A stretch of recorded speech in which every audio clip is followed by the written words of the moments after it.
Primary and secondary process. Regression. In venturing to attempt to penetrate more deeply into the psychology of the dream processes, I have undertaken a difficult task, to which indeed my power of description is hardly equal. To reproduce in description by a succession of words the simultaneousness of so complex a chain of events, and in doing so to appear unbiased throughout the exposition, goes fairly beyond my powers. I have now to atone for the fact that I have been unable in my description of the dream psychology to follow the historic development of my views. The viewpoints for my conception of the dream were reached through earlier investigations in the psychology of the neuroses, to which I am not supposed to refer here, but to which I am repeatedly forced to refer. Whereas, I should prefer to proceed in the opposite direction, and starting from the dream, to establish a connection with the psychology of the neuroses. I am well aware of all the inconveniences arising for the reader from this difficulty, but I know of no way to avoid them. As I am dissatisfied with the state of affairs, I am glad to dwell upon another viewpoint which seems to raise the value of my efforts. As have been shown in the introduction to the first chapter, I found myself confronted with a theme which had been marked by the sharpest contradictions on the part of authorities. After our elaboration of the dream problems, we found room for most of these contradictions. We have been forced, however, to take a decided exception to two of the views pronounced, that is, that the dream is a senseless and that it is a somatic process. Apart from these cases, we have had to accept all the contradictory views in one place or another of the complicated argument, and we have been able to demonstrate that they had discovered something that was correct. That the dream continues the impulses and interests of the waking state has been quite generally confirmed through the discovery of the latent thoughts of the dream. These thoughts concern themselves only with things that seem important and of momentous interest to us. The dream never occupies itself with trifles. But we have also concurred with the contrary view, that is, that the dream gathers up the indifferent remnants of the day, and that not until it has in some measure withdrawn itself from the waking activity can an important event of the day be taken up by the dream. We found this holding true for the dream content, which gives the dream thought its changed expression by means of disfigurement.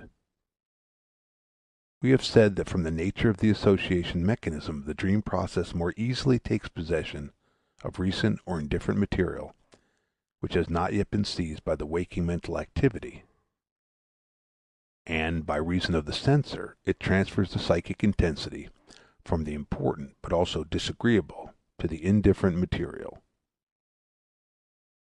The hypermnesia of the dream and the resort to infantile material have become main supports in our theory. In our theory of the dream, we have attributed to the wish originating from the infantile the part of an indispensable motor for the formation of the dream. We naturally could not think of doubting the experimentally demonstrated significance of the objective sensory stimuli during sleep, but we have brought this material into the same relation to the dream wish as the thought remnants from the waking activity. There was no need of disputing the fact that the dream interprets objective sensory stimuli after the manner of an illusion, but we have supplied the motive for this interpretation which has been left undecided by the authorities. The interpretation follows in such a manner that the perceived object is rendered harmless as a sleep disturber and becomes available for the wish fulfillment.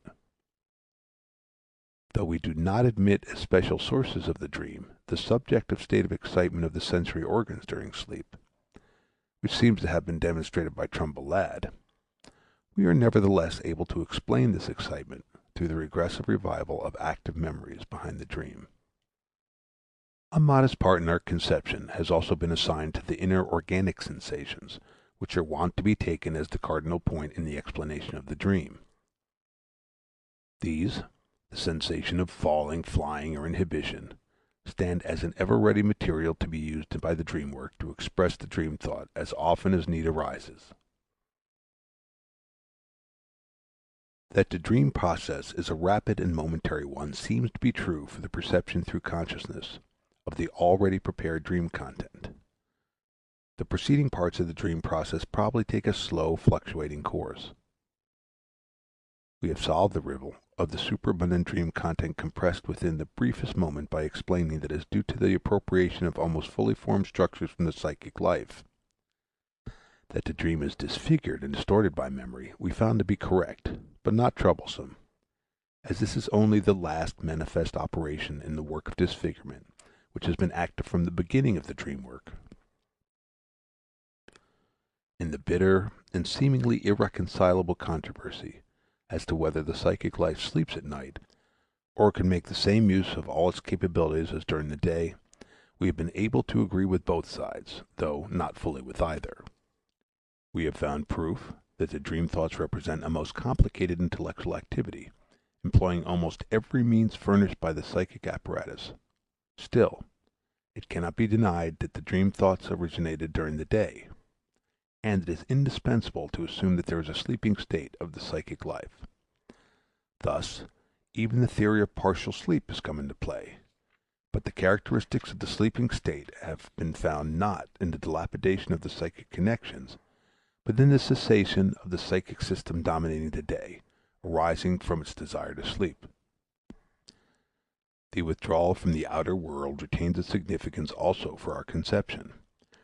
Though not the only factor, it nevertheless helps the regression to make possible the representation of the dream. That we should reject the voluntary guidance of the presentation course is uncontestable, but the psychic life does not thereby become aimless, for we have seen that after the abandonment of the desired end presentation, undesired ones gain mastery. The loose associative connection in the dream we have not only recognized, but we have placed under its control a far greater territory than could have been supposed. We have, however, found it merely the feigned substitute for another correct and senseful one. To be sure, we too have called the dream absurd, but we have been able to learn from examples how wise the dream really is when it simulates absurdity. We do not deny any of the functions that have been attributed to the dream. That the dream relieves the mind like a valve, and that according to Robert's assertion all kinds of harmful material are rendered harmless through representation in the dream, not only exactly corresponds with our theory of the twofold wish fulfillment in the dream, but, in his own wording, becomes even more comprehensible for us than for Robert himself. The free indulgence of the psychic in the play of its faculties finds expression with us in the non-interference with the dream on the part of the foreconscious activity. The return to the embryonal state of the psychic life in the dream, and the observation of Havelock Ellis, an archaic world of vast emotions and imperfect thoughts, appear to us as happy anticipations of our deductions to the effect that primitive modes of work, suppressed during the day, participate in the formation of the dream, and with us, as with Delage, the suppressed material becomes the mainspring of the dreaming. We have fully recognized the role which Scherner ascribes to the dream fantasy, and even its interpretation, but we have been obliged, so to speak, to conduct them to another department in the problem. It is not the dream that produces the fantasy, but the unconscious fantasy that takes the greater part in the formation of dream thoughts. We are indebted to Scherner for his clue to the source of the dream thoughts, but almost everything that he ascribes to the dream work is attributable to the activity of the unconscious, which is at work during the day, and which supplies incitements not only for dreams, but for neurotic symptoms as well. We have had to separate the dream work from this activity as being something entirely different and far more restricted. Finally, we have by no means abandoned the relation of the dream to mental disturbances, but, on the contrary, we have given it a more solid foundation on new ground. Thus held together by the new material of our theory as by a superior unity, we find the most varied and most contradictory conclusions of the authorities fitting into our structure. Some of them are differently disposed, only a few of them are entirely rejected. But our own structure is still unfinished. For, Disregarding the many obscurities which we have necessarily encountered in our advance into the darkness of psychology, we are now apparently embarrassed by a new contradiction. On the one hand, we have allowed the dream thoughts to proceed from perfectly normal mental operations, while, on the other hand, we have found among the dream thoughts a number of entirely abnormal mental processes, which extend likewise to the dream contents. These, consequently, we have repeated in the interpretation of the dream. All that we have termed the dream work seems so remote from the psychic processes recognized by us as correct, that the severest judgment of the authors as to the low psychic activity of dreaming seems to us well founded. Perhaps only through still further advance can enlightenment and improvement be brought about. I shall pick out one of the constellations leading to the formation of dreams. We have learned that the dream replaces a number of thoughts derived from daily life which are perfectly formed logically. We cannot therefore doubt that these thoughts originate from our normal mental life. All the qualities which we esteem in our mental operations, and which distinguish these as complicated activities of a high order, we find repeated in the dream thoughts. There is, however, no need of assuming that this mental work is performed during sleep, as this would materially impair the conception of the psychic state of sleep we have hitherto adhered to. These thoughts may just as well have originated from the day, and, unnoticed by our consciousness from their inception, they may have continued to develop until they stood complete at the onset of sleep. If we are to conclude anything from this state of affairs, it will at most prove that the most complex mental operations are possible without the cooperation of consciousness, which we have already learned independently from every psychoanalysis of persons suffering from hysteria or obsessions. These dream thoughts are in themselves surely not incapable of consciousness. If they have not become conscious to us during the day, this may have various reasons. The state of becoming conscious depends on the exercise of a certain psychic function, that is, attention, which seems to be extended only in a definite quantity, and which may have been withdrawn from the stream of thought in question by other aims. Another way in which such mental streams are kept from consciousness is the following. Our conscious reflection teaches us that when exercising attention, we pursue a definite course. But if that course leads us to an idea which does not hold its own with the critic, we discontinue and cease to apply our attention. Now, apparently, the stream of thought thus started and abandoned may spin on without regaining attention, unless it reaches a spot of especially marked intensity, which forces the return of attention. An initial rejection, perhaps consciously brought about by the judgment on the ground of incorrectness or unfitness for actual purpose of the mental act, may therefore account for the fact that a mental process continues until the onset of sleep unnoticed by consciousness. Let us recapitulate by saying that we call such a stream of thought a foreconscious one, that we believe it to be perfectly correct, and that it may just as well be a more neglected one or an interrupted and suppressed one. Let us also state frankly in what manner we conceive this presentation course. We believe that a certain sum of excitement, which we call occupation energy, is displaced from an end presentation along the association path selected by that end presentation. A "neglected" stream of thought has received no such occupation, and from a "suppressed" or "rejected" one, this occupation has been withdrawn. Both have thus been left to their own emotions. The end stream of thought stocked with energy is under certain conditions able to draw to itself the attention of consciousness, through which means it then receives a "surplus of energy." We shall be obliged somewhat later to elucidate our assumption concerning the nature and activity of consciousness. A train of thought thus incited in the foreconscious may either disappear spontaneously or continue. The former issue we conceive as follows.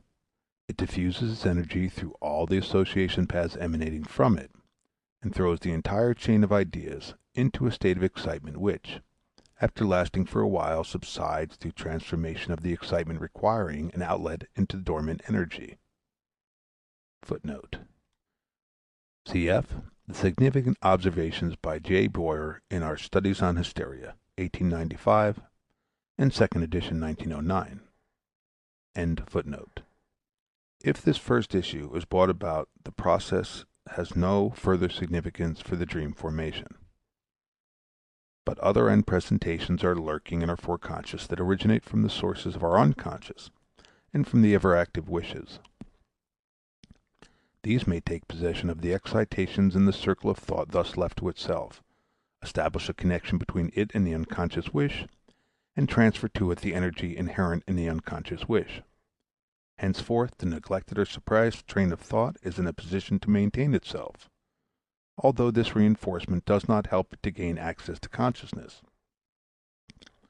We may say that the hitherto foreconscious train of thought has been drawn into the unconscious. Other consolation for the dream formation would result in the foreconscious train of thought had from the beginning been connected with the unconscious wish, and for that reason met with rejection by the dominating end occupation, or if an unconscious wish were made active for other, possibly somatic reasons, and of its own accord sought a transference to the psychic remnants not occupied by the foreconscious. All three cases finally combine in one issue, so that there is established in the foreconscious a stream of thought which, having been abandoned by the foreconscious occupation, receives occupation from the unconscious wish. The stream of thought is henceforth subjected to a series of transformations which we no longer recognize as normal psychic processes, and which gives us a surprising result, that is, a psychopathological formation. Let us emphasize and group the same. 1. The intensities of the individual ideas become capable of discharge in their entirety, and, proceeding from one conception to the other, they thus form single presentations endowed with marked intensity. Through the repeated recurrence of this process, the intensity of an entire train of ideas may ultimately be gathered into a single presentation element. This is the principle of compression or condensation. It is condensation that is mainly responsible for the strange impression of the dream, for we know nothing analogous to it in the normal psychic life accessible to consciousness. We find here also presentations which possess great psychic significance as junctions or as end results of whole chains of thought. But this validity does not manifest itself in any character conspicuous enough for the internal perception. Hence, what has been presented in it does not become in any way more intensive. In the process of condensation, the entire psychic connection becomes transformed into the intensity of the presentation content. It is the same as in a book where we space or print in heavy type any word upon which particular stress is laid for the understanding of the text. In speech, the same word would be pronounced loudly and deliberately and with emphasis. The first comparison leads us at once to an example taken from the chapter on the dream work, trimethylamine in the dream of Irma's injection, Historians of art call our attention to the fact that the most ancient historical sculptures follow a similar principle in expressing the rank of the persons represented by the size of the statue. The king is made 2 or 3 times as large as his retinue or the vanquished enemy. A piece of art, however, from the Roman period, makes use of more subtle means to accomplish the same purpose. The figure of the emperor is placed in the center in a firmly erect posture. Special care is bestowed upon the prompt modeling of his figures. His enemies are seen cowering at his feet, but he is no longer represented a giant among dwarfs. However, the bowing of the subordinate to a superior in our days is only an echo of that ancient principle of representation. The direction taken by the condensations of the dream is prescribed on the one hand by the true foreconscious relations of the dream thoughts, on the other hand by the attraction of the visual reminiscences of the unconscious. The success of the condensation work produces those intensities which are required for penetration into the perception systems. 2. Through this free transferability of the intensities, moreover, and in the service of condensation, intermediary presentations, compromises as it were, are formed. Cf. the numerous examples. This likewise is something unheard of in the normal presentation course, where it is above all a question of selection and retention of the proper presentation element. On the other hand, composite and compromise formations occur with extraordinary frequency when we are trying to find the linguistic expression for the foreconscious thoughts. These are considered "slips of the tongue." 3. The presentations which transfer their intensities to one another are very loosely connected, and are joined together by such forms of association as are spurned in our serious thought, and are utilized in the production of the effect of wit only. Among these we particularly find associations of the sound and consonance types. 4.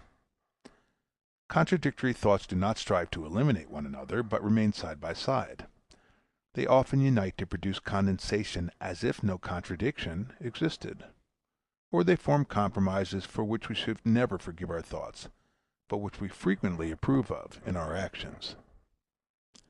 These are some of the most conspicuous abnormal processes to which the thoughts which have been previously rationally formed are subjected in the course of the dream work. As the main feature of these processes, we recognize the high importance attached to the fact of rendering the occupation energy mobile and capable of discharge. The content and the actual significance of the psychic elements, to which these energies adhere, becomes a matter of secondary importance. One might possibly think that the condensation and compromise formation is effected only in the service of regression, when occasion arises for changing thoughts in the pictures. But the analysis and, still more distinctly, the synthesis of dreams which lack regression towards pictures, for example, the dream, "Autodidasker, conversation with the court counselor N," presents the same processes of displacement and condensation as the others. Hence, we cannot refuse to acknowledge that the two kinds of essentially different psychic processes participate in the formation of the dream. One forms perfectly correct dream thoughts which are equivalent to normal thoughts, while the other treats these ideas in a highly surprising and incorrect manner. The latter process we have already set apart as the dream work proper. What have we now to advance concerning this latter psychic process? We should be unable to answer this question here if we had not penetrated considerably into the psychology of the neuroses and especially of hysteria. From this we learned that the same incorrect psychic process, as well as others that have not been enumerated, control the formation of hysterical symptoms. In hysteria, too, we at once find a series of perfectly correct thoughts equivalent to our conscious thoughts, of whose existence, however, in this form we can learn nothing, and which we can only subsequently reconstruct. If they have forced their way anywhere to our perception, we discover from the analysis of the symptom form that these normal thoughts have been subjected to abnormal treatment, and have been transformed into the symptom by means of condensation and compromise formation, through superficial associations, under cover of contradictions, and eventually over the road of regression.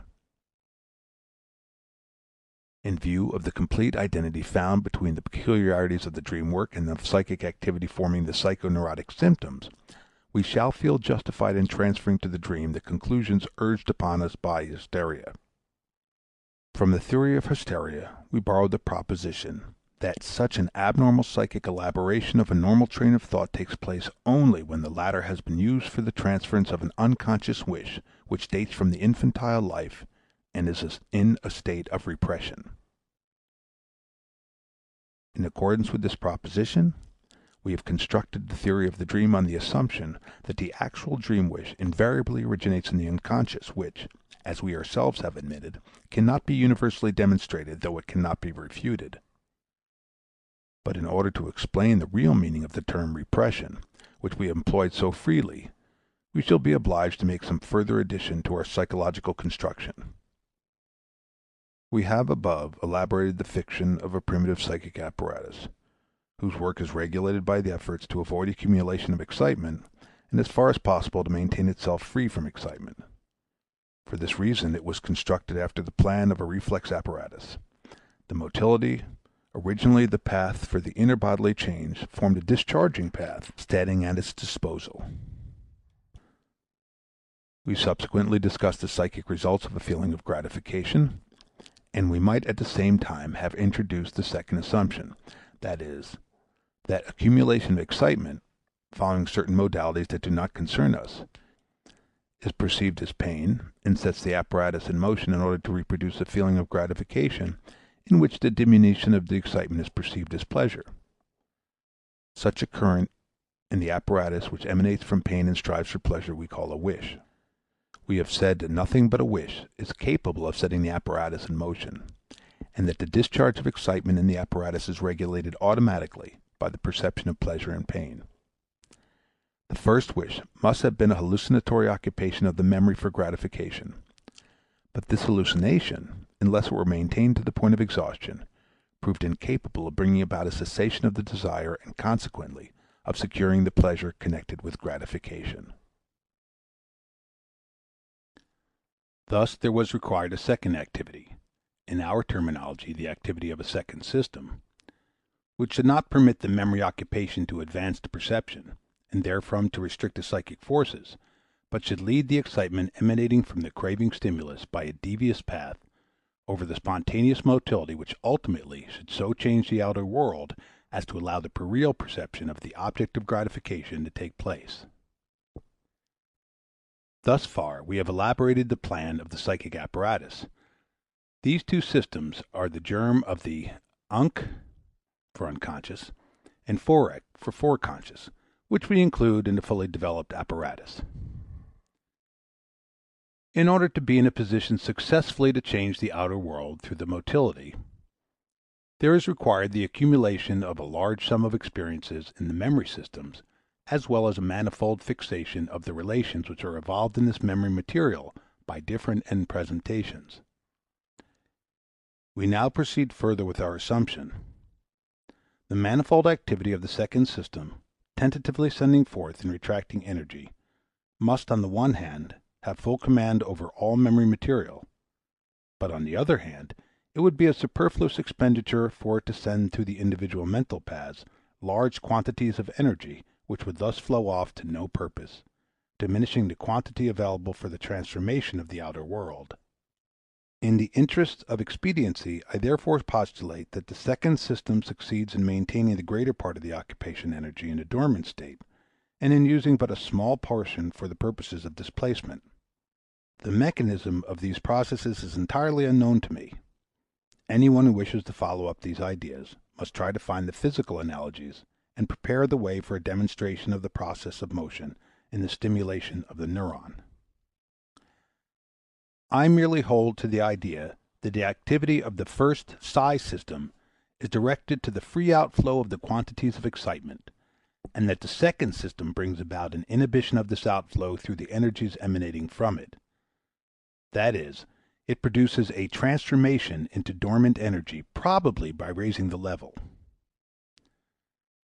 I therefore assume that under the control of the second system, as compared with the first, the course of the excitement is bound to entirely different mechanical conditions.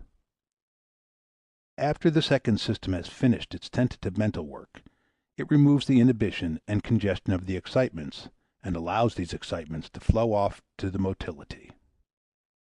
An interesting train of thought now presents itself if we consider the relations of this inhibition of discharge by the second system to the regulation through the principle of pain. Let us now seek the counterpart of the primary feeling of gratification, namely, the objective feeling of fear.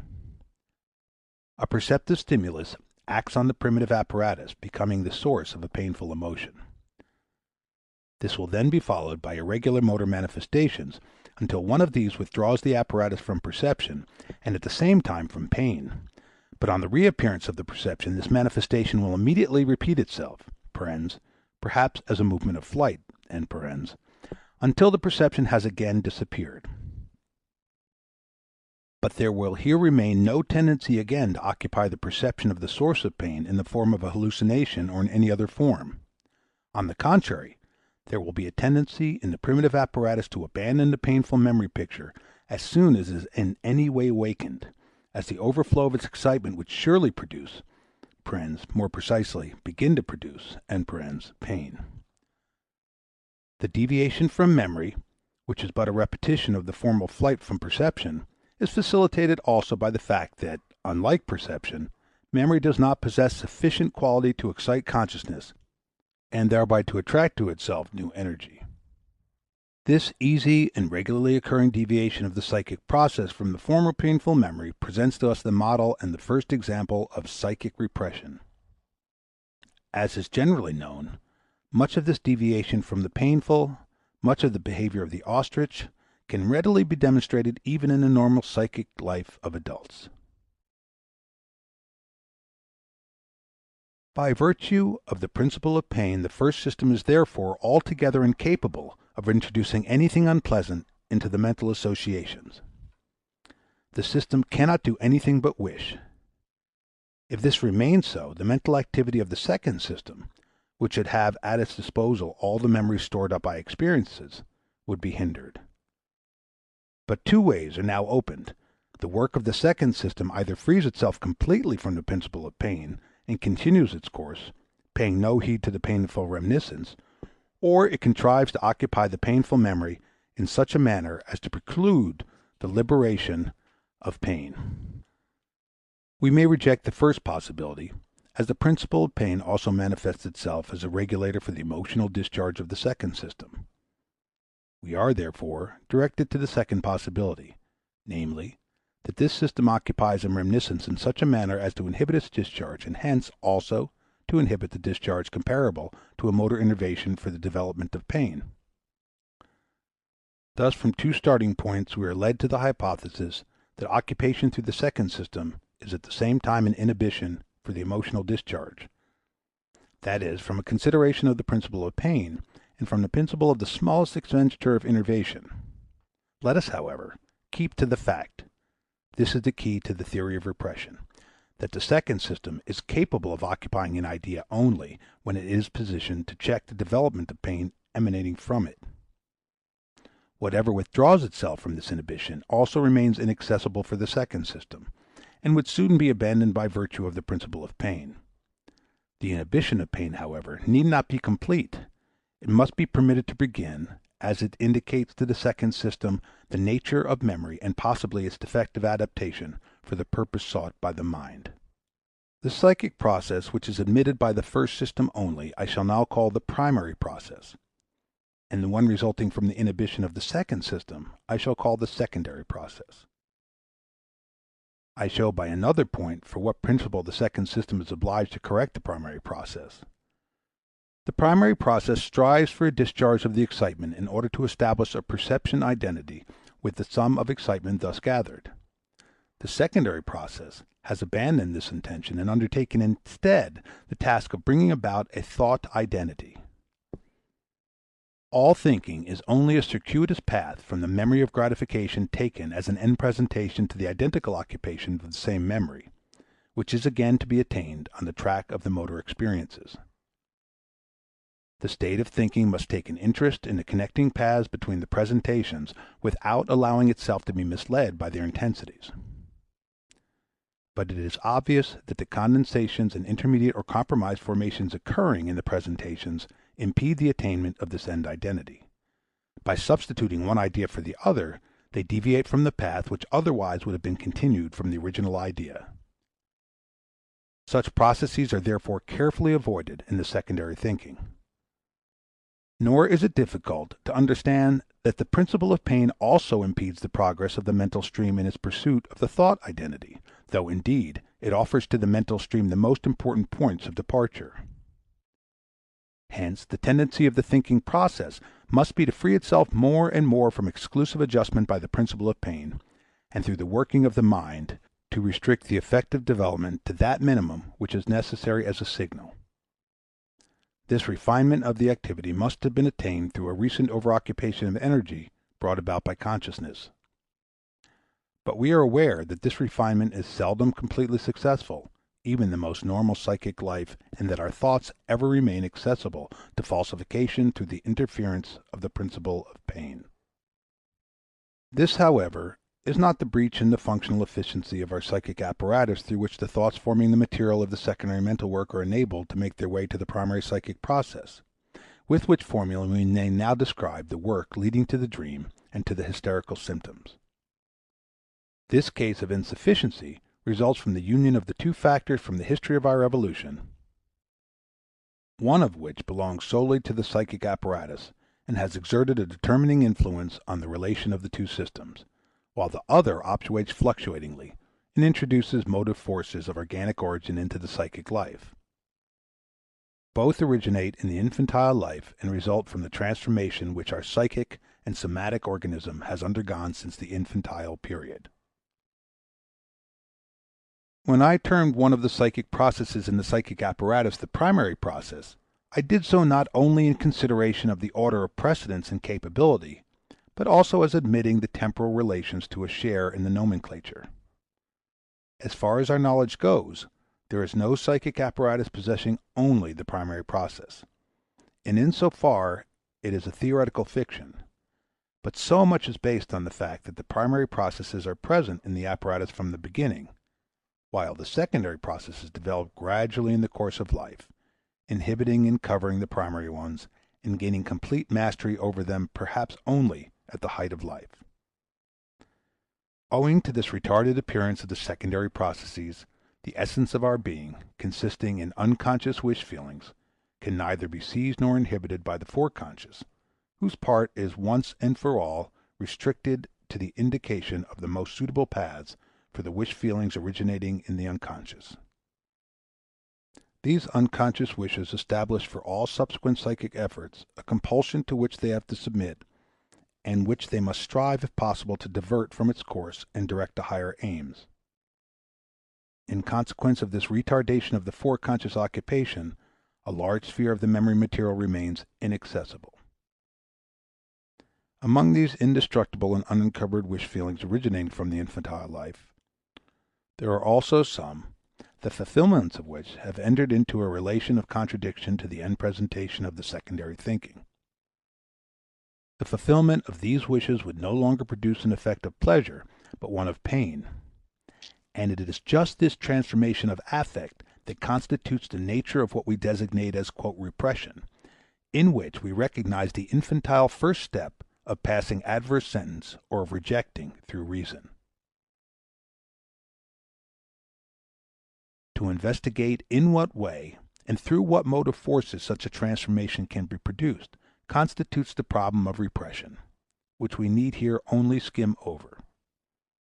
It will suffice to remark that such a transformation of affect occurs in the course of development. One may think of the appearance in infantile life of disgust which was originally absent, and that is connected with the activity of the secondary system.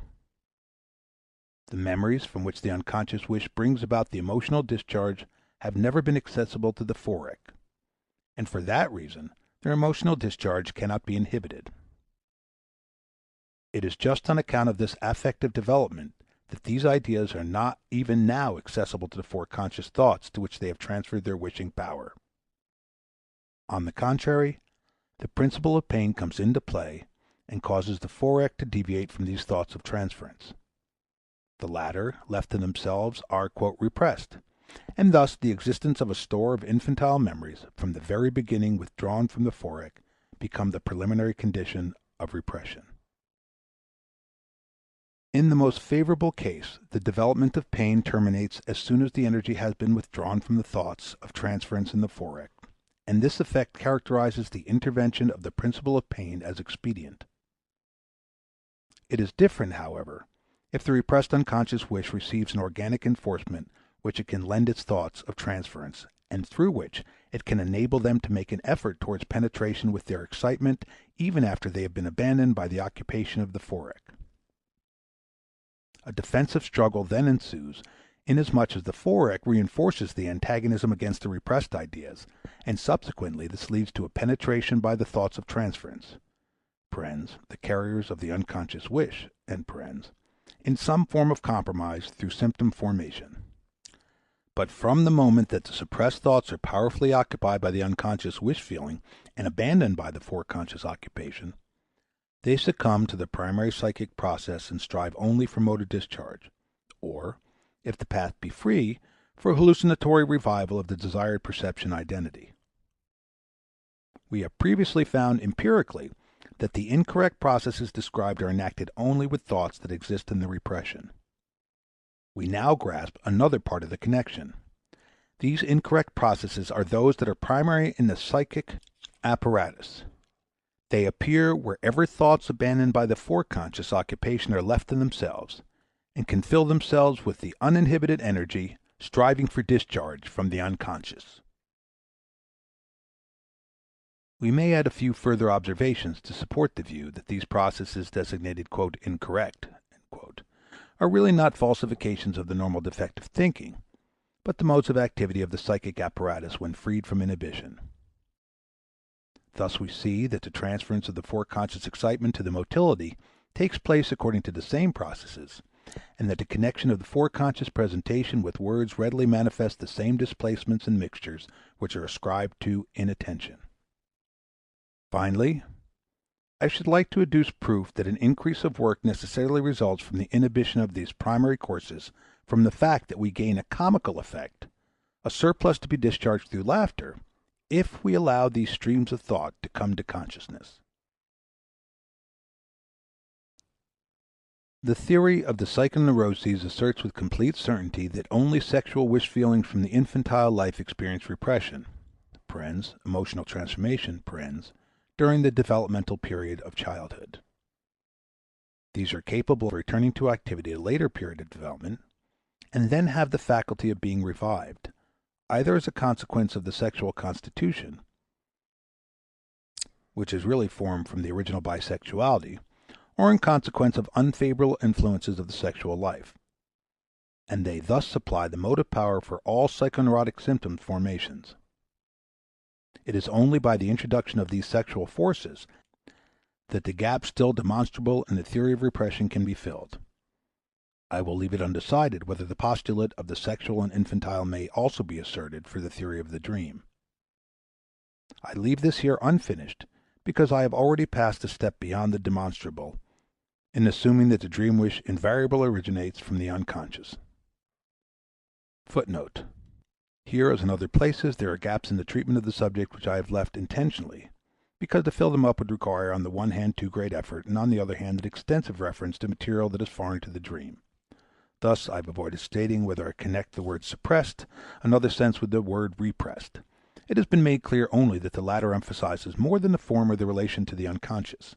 I have not entered into the cognate problem why the dream thoughts also experience distortion by the censor when they abandon the progressive continuation to consciousness and choose the path of regression.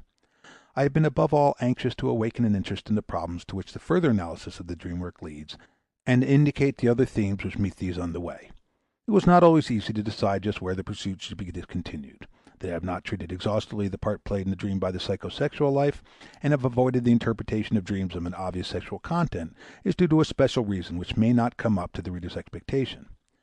To be sure, it is very far from my ideas and the principles expressed by me in neuropathology to regard the sexual life as pudendum, which should be left unconsidered by the physician and the scientific investigator.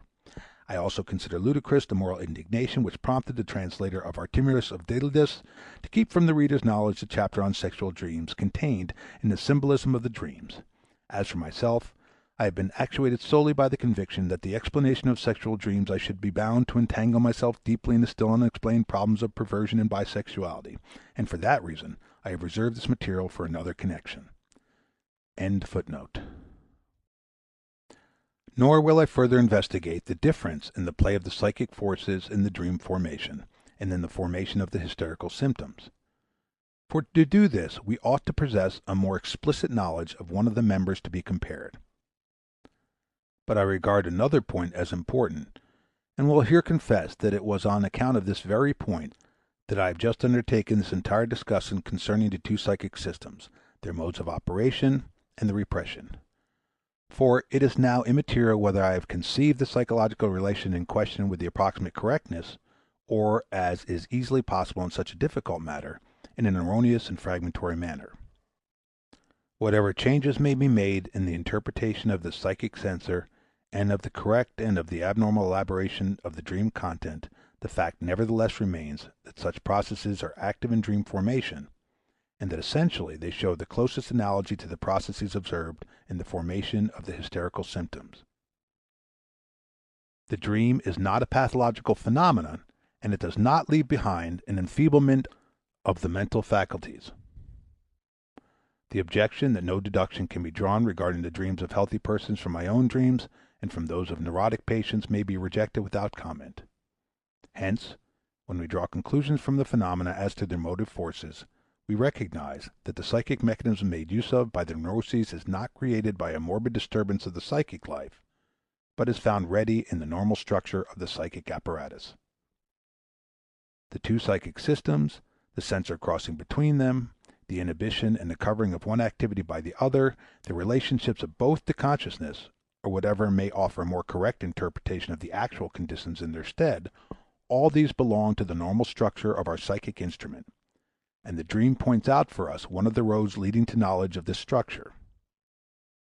If, in addition to our knowledge, we wish to be contented with a minimum perfectly established, we shall say that the dream gives us proof that the suppressed material continues to exist even in the normal person and remains capable of psychic activity. The dream itself is one of the manifestations of this suppressed material. Theoretically, this is true in all cases. According to substantial experience, it is true in at least a great number of such, as most conspicuously display the prominent characteristics of dream life. The suppressed psychic material, which in the waking state has been prevented from expression and cut off from internal perception by the antagonistic adjustment of the contradictions, finds ways and means of obtruding itself on consciousness during the night under domination of the compromised formations. Flectus sine nequas superis accenerantem movebo. At any rate, the interpretation of dreams is the via regia to a knowledge of the unconscious in the psychic life. In following the analysis of the dream, we have made some progress towards an understanding of the composition of this most marvelous and most mysterious of instruments. To be sure, we have not gone very far, but enough of a beginning has been made to allow us to advance from other so-called pathological formations further into the analysis of the unconscious. Disease, at least that which is justly termed functional, is not due to the destruction of this apparatus and the establishment of new splittings in its interior. It is rather to be explained dynamically through the strengthening and weakening of the components and the play of forces by which so many activities are concealed during the normal function. We have been able to show in another place how the composition of the apparatus from the two systems permits a subtilization even of the normal activity which would be impossible for a single system. End of section 8. The primary and secondary process, regression.